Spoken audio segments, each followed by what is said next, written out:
21 diena. Lėmėjo sprendimas. Deklaravimas. Jūs visą gyvenimą mokė ir tebemoko, kokie turėtumėte būti, kaip elgtis, ką skaityti, ko siekti.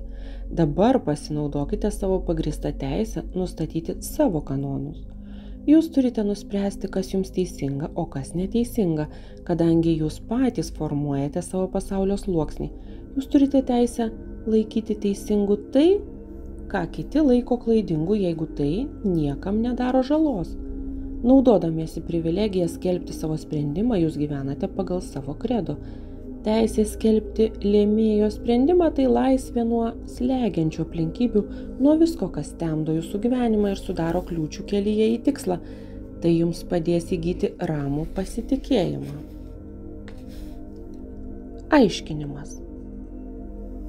Mūsų gyvenime kiek žmonių, tiek ir nuomonių. Vieni teigia tai juoda, kiti tai balta, kuo tikėti. O jūs prisiminkite, kad pasaulis tai veidrodis. Jis sutinka su kiekvienu, kuris drįsta skelbti savo sprendimą. Bet juk jūs ne veidrodis. Jūs arba tas, kuris priima svetimus sprendimus, arba lėmėjas skelbiantis savus. Todėl klausimas, kokią tiesą laikyti vienintelę teisingą, į kieno pusę pereiti, pas juoduosius ar baltuosius, atkrenta. Dabar jūs patys galite nustatyti savo tiesą. Aš taip nusprendžiau, kadangi esu savo realybės lėmėjas ir tai duos rezultatų, nes jūsų žinioje yra variantų erdvė ir dualusis veidrodis. Visa, kas reikalinga sumanimams įgyvendinti, tik viena sąlyga.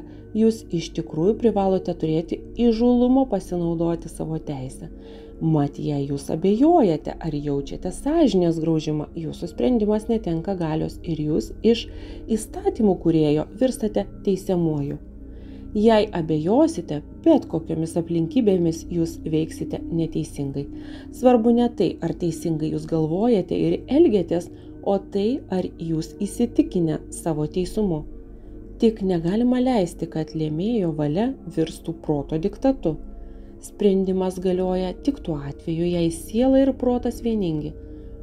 Kas neklauso savo širdies balso, tas likimą nelemia, bet daro klaidas.